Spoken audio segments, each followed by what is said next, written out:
Akshatha Nayak. I am a MD in yoga. Basically, I am a naturopathy and yoga physician. Okay. Just to give you a small background, this comes under lifestyle medicine. So we will not be giving any tablets, we will not be giving any injections or syrups. We basically talk about how lifestyle can impact your health and how lifestyle can be a root cause for most of the diseases that we face as adults. Okay? So lifestyle is not something that you decide after you grow up. Lifestyle starts at home. Correct? How you eat, how you sleep, what you wear, where you go. So all these come as a part of your lifestyle and it will impact your children.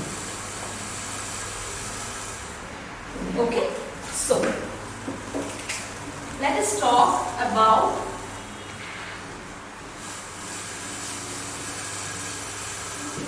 how lifestyle matters for a child.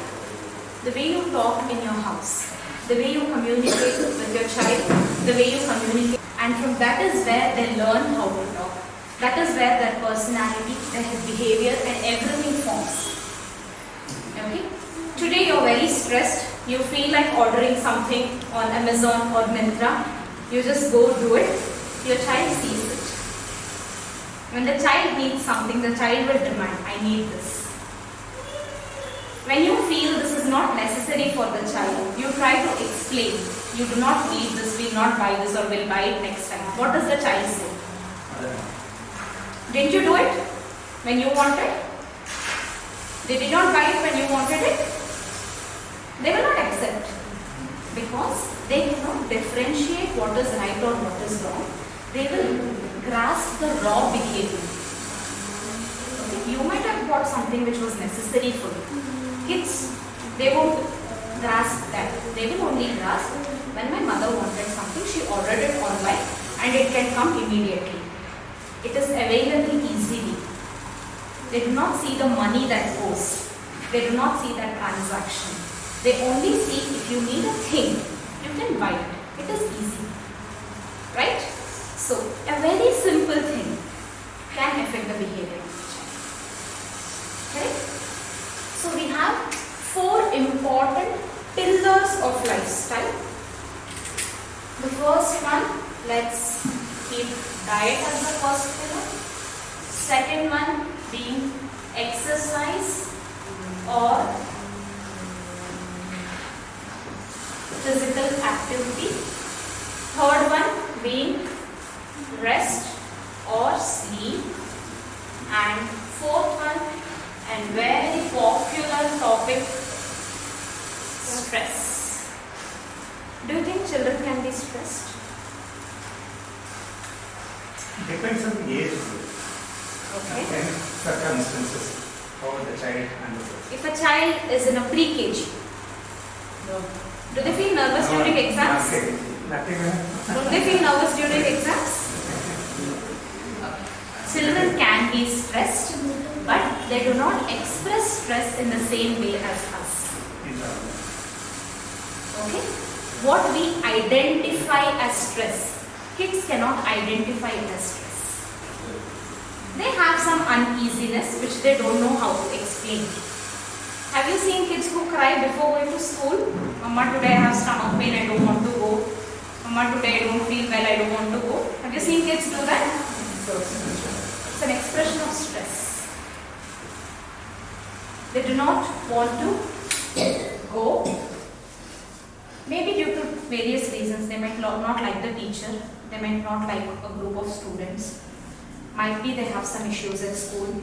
Maybe they were bullied by somebody. They will not know how to express it. Comes under stress. Okay? Even teenagers. Most of their behavioral outcomes are due to stress, which they cannot identify as stress. So here the role of parents play a very important part. Okay? It is somewhere your responsibility to make sure that you are able to identify the stress in your child. Okay? Most often this results in a behavioral change.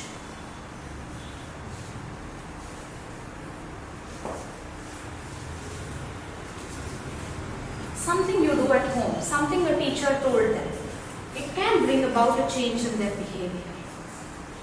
Not consciously, because they cannot intellectually think this is right, this is wrong, this is stress, this is not stress. They cannot think all those things, they are not so experienced. They put it out in different ways. Okay? What can you see as behavioral changes? They rebel. First thing, correct? They try to rebel, they don't want to listen. Otherwise, they go into a cocoon. They will stop expressing in front of you. They will spend more time with friends. They want to go outside. They don't want to stay at home. These are various behavioral changes where they feel they cannot open up easily in front of anybody. That is where slowly we can see behaviors of being introvert, being withdrawn, correct? Not comfortable to express themselves.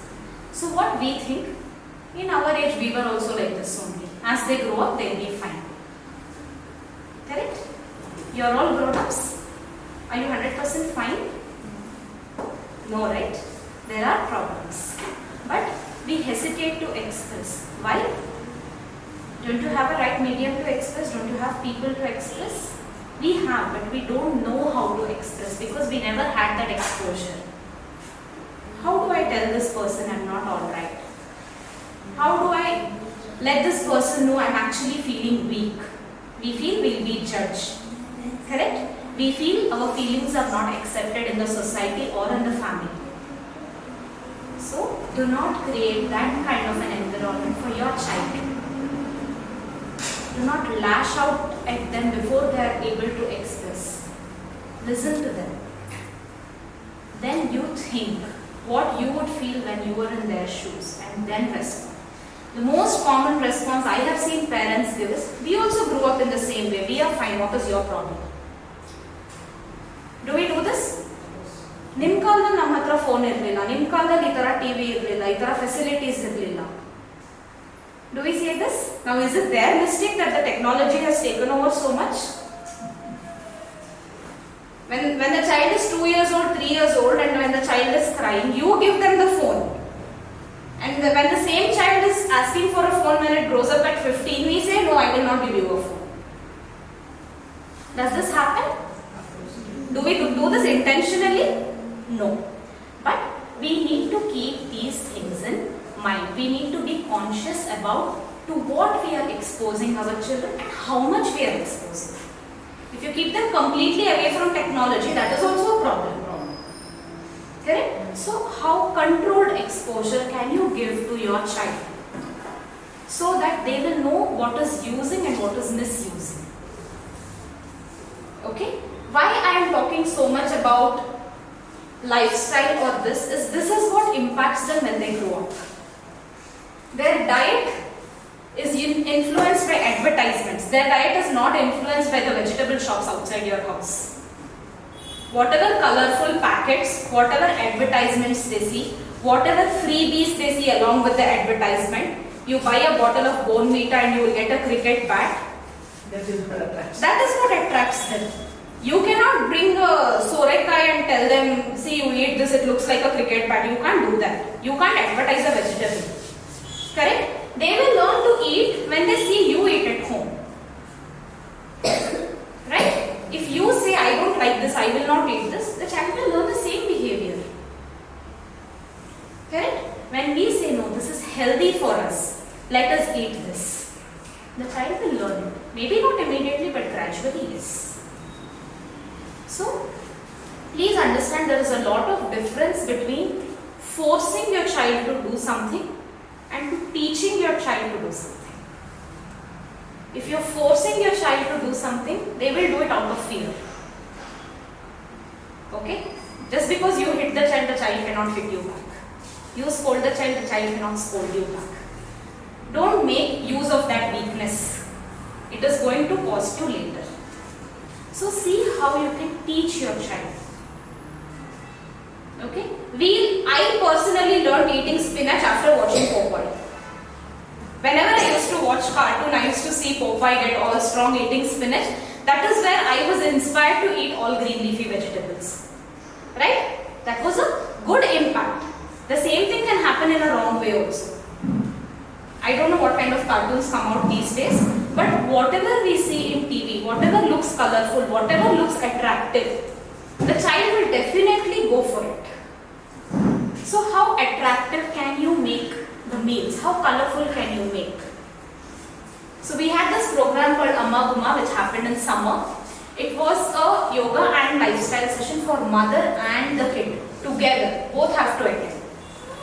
Teaching only the kids, we prepare the kids here. Bacha, you should eat vegetables, it is good for you. You should do this, you should do yoga, you should play, you should do exercise. We go home. Mother says, today I am tired, order from Zomato. What's the point of us taking the sessions? So we had the session together for the children and the mothers. We had a bunch of activities like yoga, storytelling and so many things. One of the activities was making salads. Okay? And that was the most enjoyed and welcomed activity by the children. They did the chopping, they did the mixing, they served it in bowls to their mother, they washed the bowls after they ate. Okay? You eat, you tell the child, go wash your bowl. Never they will do it. I can write it and give. They will not go and wash the bowl. You finish eating, let me wash my own bowl. You also wash your bowl. They will come with you. Okay? Do not instruct them. Involve them in whatever activity you are doing. Hey, don't touch the chaku, it is very sharp, it will hurt you. You are doing it with a good intention. But they will have that fear of knife in their head. They will not understand the intention behind it. Teach your child to hold a knife. You get kid-friendly knives. We are living in an era where you cannot complain about anything. Because everything is available. What do you want? Everything kid-friendly is available. Okay, so no complaints are accepted. Teach them this is how you hold a knife, otherwise you will get hurt. If whenever you want to use a knife, ask me, I will come and help you. The more you involve your children, the more stronger bond, the more chances of them listening to you. The more you instruct your children, they will try to hide away from you. They will not listen to you. They will try to run away. Okay, so that is how we involve. And every day they used to decide what salad they wanted to make the next day. And with one child eating tomatoes, even the child which did not like tomatoes started eating. So when they are in a group, like how Sir was talking about a group learning pattern, helps a lot. And when they see that part or that side of their mother where you get involved, they will feel more comfortable communicating with you. Not only as a child, but also when they grow up.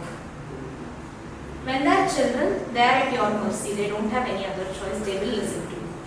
But when they grow up, you slowly start feeling you are losing control. Does it happen?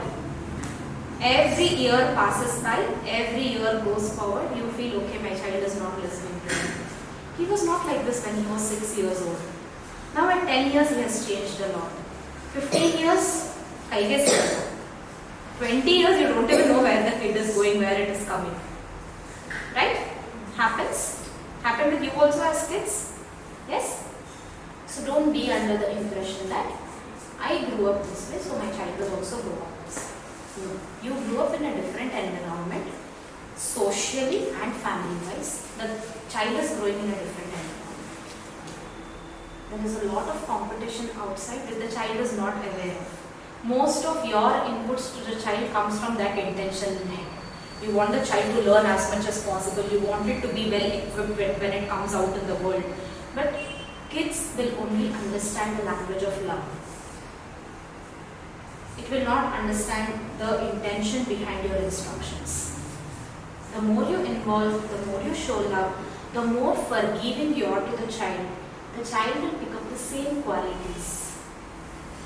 Now, why am I talking all this when we said we'll talk about health? Do you think emotions impact your health? Do you think stress impacts your health? Directly. So where does all that stress come from? If you're not happy in the family, there is stress. Ask any mother whose child is in 10th standard, she is more stressed than the kid itself. Very stressed. Family function, oh sorry, class. Yes, happens. Have you seen? Anything that happens at home directly impacts the health of the child, of the mother, of parents in general. Okay, but it's very important, it's a responsibility on the parents because child picks up most of its behavior from the parents. Later there is a little influence from friends and society, but by then they are grown up a little and they are able to differentiate. But as kids, they cannot differentiate. They are like a dry sponge. They'll just take everything in. They'll just take everything in as it is without any kind of filter. And the behavior that they learn here is the same behavior they will replicate as they grow up. And that will slowly, if the behavior is in a negative sense, will definitely impact their health. I have known people who have got heart attack at 25, 26. I have friends who are not even in their 30s and they say back pain, neck pain, migraines. I've heard my grandmother say this after she crossed 70 and still she was ashamed to talk about it. Okay, I'm not telling you should not complain or you should not express your health concerns. I'm just saying our lifestyle is deteriorating at such a rate. It's so accelerated. People are feeling sick and diseased at 1/4 of their life. 25, 24 years. Not even half. It's just 1/4. Not the age to feel sick. It's the age where you have to be young and energetic and enthusiastic. Correct? They listen, parents complaining at home. I'm feeling tired, I'm feeling good. They replicate the same thing. They say we have headache, say we have stomach pain, they don't want to go to school, they want to bunk college. That is because we are preparing them. If you study well, you will get good marks. If you get good marks, you can get into a good course. If you get into a good course, you will get a good job. If you get a good job, you will get good money. Where once did you mention about happiness or emotional health? Has this pattern worked for anybody till today? Anybody? Show me one person for whom this pattern has worked exactly as it is. It doesn't work. By the time you study hard and get good marks and you have that pressure to get into a good college, that is when half of the health of the child is gone. Half of its mental health is gone. Parents also. Parents stress upon so much. We wanted our kid to get into this college, but he got into that college. This college is top 1, that college is top 3. We do not ask what the child is interested in. We do not take the effort to know where the aptitude of the child is. We have one formula. Study well, get good marks, go to a good institution, get a good job, earn well. Okay, you do all this. Then formula 2.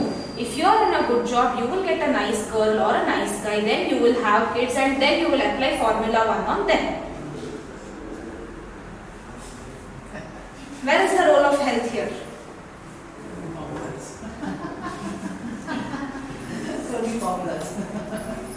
What you should be teaching your child is how to love, how to forgive, how to handle situations, how to make uncomfortable conversations, how to open up, how to respect another person, how to value what you have.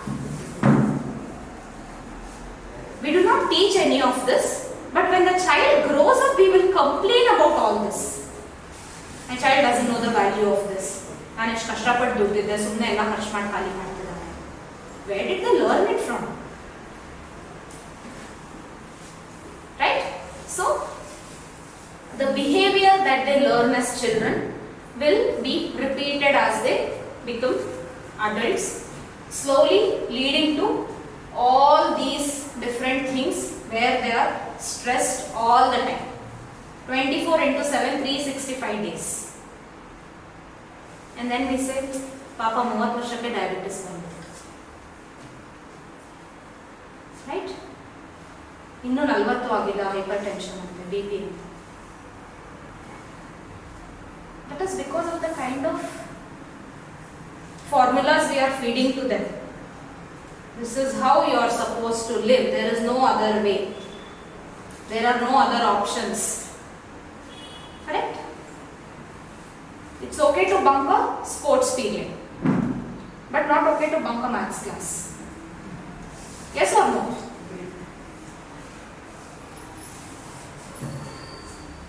So, teach your children how to set priorities by setting them yourself, not by telling it. If you set the right priorities for a good diet, if you set a right priority for exercise and physical activity, if you set a right priority to take rest when it is necessary, proper way of rest. When I say rest, it's not going to shopping, it's not sitting and scrolling your phone, proper active way of resting. If you follow different methodologies of stress management, that is what your children will learn. You can't give them a lifestyle book and tell this is how you should lead your life. Nobody has ever followed it. Right? Any doubts? Any questions? Once in a while I go to Lal Bagh. I see a lot of parents getting their kids for walking, for playing. It actually is a bond building exercise. Along with promoting exercise and physical activity, it actually builds bond with the parent and the child. They identify trees together, they identify shapes of leaves, they identify birds, different sounds of birds. So if you think the teacher and the textbook will teach everything to the child, only it is useful only until the child finishes the exam. After that, it's neither of use to the child nor to you. Okay? So the health of your kids as a child and as an adult starts at home. Starts with what the mother teaches. So much stress on mother because kitchen is in mother's control, child is in mother's control. Father is also in mother's control. So finally everything is in your control. So make good use of this opportunity. Okay? Right. One last thing of how yoga helps you. So it helps with stress management in a broad sense, but to go into a little depth, along with stress management, it gives you a lot of clarity of thought. When you sit quietly, when you sit calmly, when you settle down all your emotions, when you settle down the physical stress, it helps you to gain clarity for the parents as well as the kids. So we have this program for age group of 3 to 6 usually, but we can also conduct it for kids of other age groups. It's for the mother and child to attend together. We have different activities where you will learn from the child and child will learn from you. We call it Amma Guma. Okay? So if you have any doubts or any questions, feel free to ask. Do you teach the technique of not this age group and about this in an academic requirement? Suppose not that we expect all the children now score good marks. Right. There are some children having some weakness in their, depending on their birth or the culture led by the parents. Do you teach any technique of improvising the scoring? Definitely. May not. I would not call it improving their scores, but we do teach them techniques of improvising memory and concentration, basically. For example, 15 marks, if a child scored in mathematics, how to score 100 marks, not at one time, maybe 2 marks in each. First thing is you should not force the child to score 100 marks. Fine. Okay. But do you have the technique Yes. of, Yes, we do teach memory techniques, we do teach techniques where concentration is improved, and most importantly, we teach how they can learn in a playful manner. You get a book in front of the child, it will run away. Can you use toys? Can you use any other instruments of learning? There are so many things available right now. That will support even memorizing for the children.